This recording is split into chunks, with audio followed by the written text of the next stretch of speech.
Bienvenue à toutes et à tous sur votre chaîne d'information régionale. En ce mardi 8 octobre, l'actualité est marquée par une grève qui se poursuit à Carrefour-Ouascal. Du côté de Beauvais, le maire rejoint la métropole européenne de Lille, non sans apporter quelques critiques. Le sport est aussi à la une avec le LMB qui joue un match décisif aujourd'hui. Et puis le concours Miss Nord-Pas-de-Calais approche. Les prétendantes au titre multiplient les rendez-vous. Nous sommes d'ailleurs allés à leur rencontre. À la une, la grève des salariés de Carrefour-Ouascal depuis samedi. Plusieurs employés bloquent partiellement l'entrée du magasin. L'objectif est de dénoncer leurs conditions de travail et le licenciement de deux de leurs collègues. Une revendication qui est bien présente et également les grévistes qui demandent des embauches pour pallier les récents départs, la fin de ce que Force ouvrière qualifie de discrimination syndicale et la réintégration donc des collègues licenciés. Ce week-end, une réunion a eu lieu entre la direction et les représentants du personnel, mais les salariés ont jugé les réponses apportées insuffisantes. Ils ont décidé de poursuivre donc leurs actions. Plus d'explications tout de suite au micro de Florine Curec.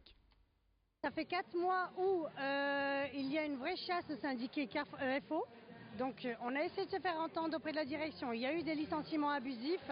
On n'en peut plus de travailler dans ces conditions de travail. Il y a des effectifs en réduction. Depuis l'année dernière, on est à moins 25 personnes. On revendique un climat social assaini, étant donné que la direction met des pressions sociales. On n'est plus capable de travailler dans de bonnes conditions sans avoir la boule au ventre. Et puis en plus, on demande également une ultime réunion avec la direction Carrefour France concernant tous les licenciements qui ont été faits et pour demander leur réintégration. Et à noter que le groupe Carrefour a rappelé, nous l'avons eu au téléphone, qu'une enquête était ouverte et que les licenciements étaient intervenus à la suite de plaintes internes émanant d'autres salariés. L'enseigne déclare déplorer en tout cas le mouvement de grève actuel. Place au ras-le-bol du maire de Beauvais, vent debout contre le fonctionnement de la métropole européenne de Lille, alors qu'il va intégrer la communauté d'agglomération au printemps prochain avec la ville de Provins, d'Annelin, d'Allen-les-Marais et de Carnin. Il trouve que le rattachement est trop rapide. Louis-Pascal Lebargy aurait en effet souhaité voir le projet aboutir en janvier 2021 plutôt. Une façon pour lui d'envisager une étude sur les conséquences du rattachement sur les budgets des communes concernées. Si de nouveaux services vont s'ouvrir à ses administrés grâce à la MEL, il craint de trouver à la dernière minute des incidences négatives et notamment sur le montant des impôts locaux au cas où les compensations de la communauté urbaine ne seraient pas à la hauteur de son budget communal. Explication tout de suite avec Idil Gunaï. Moi je justifie mon choix par le fait que c'est quand même pas anodin comme décision, même si à terme nous aurions été de toute façon obligés d'adhérer à une plus grande intercommunalité. Moi ce qui me gêne c'est cette précipitation justement, parce que comme je vous disais l'enjeu est de taille et nous avions besoin de temps, de réflexion pour évaluer le plus précisément possible les conséquences sur nos budgets respectifs. Et ça ne se fait pas en quelques semaines ni en quelques mois. Et place au sport avec du basket et la dernière journée de Leaders Cup. C'est un match décisif ce soir à Lille au Palais Saint-Sauveur entre le LMB et Denain. Une sorte de huitième de finale car le vainqueur de la rencontre sera qualifié pour les quarts de finale de la compétition. L'entraîneur lillois Jean-Marc Dupraz se dit confiant malgré la série de blessures qui frappent ses joueurs en ce début de saison. Le coach va devoir réorganiser son équipe pour pallier l'absence de deux joueurs au poste d'ailier. Jean-Marc Dupraz qui comptait évidemment sur ses nouvelles recrues et notamment le Suisse Jonathan Casadi au poste d'arrière. Ce soir face à Denain, il y aura donc un parfum de revanche car le 24 septembre dernier, Lille s'était incliné de seulement quelques points face à Denain. Tout de suite, on retrouve les propos du coach. La Leaders Cup a été cochée comme un objectif du club. Maintenant, on a des blessés, donc si on se qualifie, et je pense que victoire ou défaite, on aura de grandes chances de se qualifier quand même.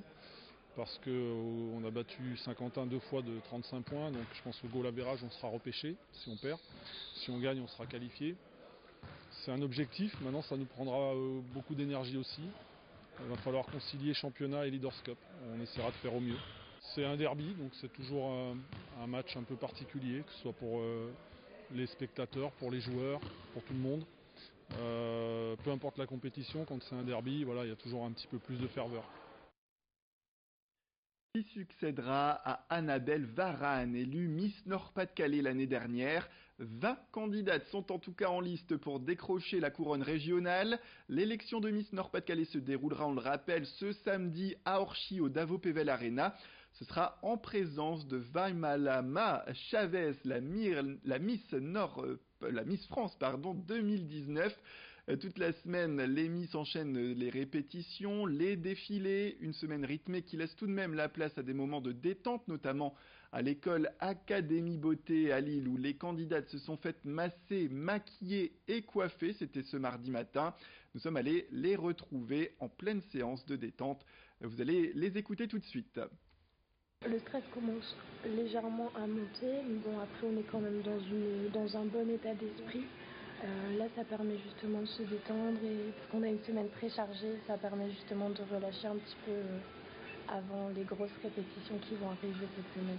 C'est une préparation qui a commencé depuis mon élection, peut-être même avant, au fur et à mesure avec les shows. On prend de l'assurance sur scène, où on a l'occasion de prendre la parole.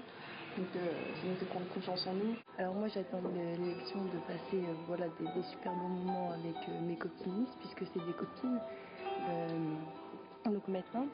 Et donc je me suis lancée dans l'élection par pure envie et par rêve en fait de réussir et d'avoir cette écharpe. Voilà que la compétition commence.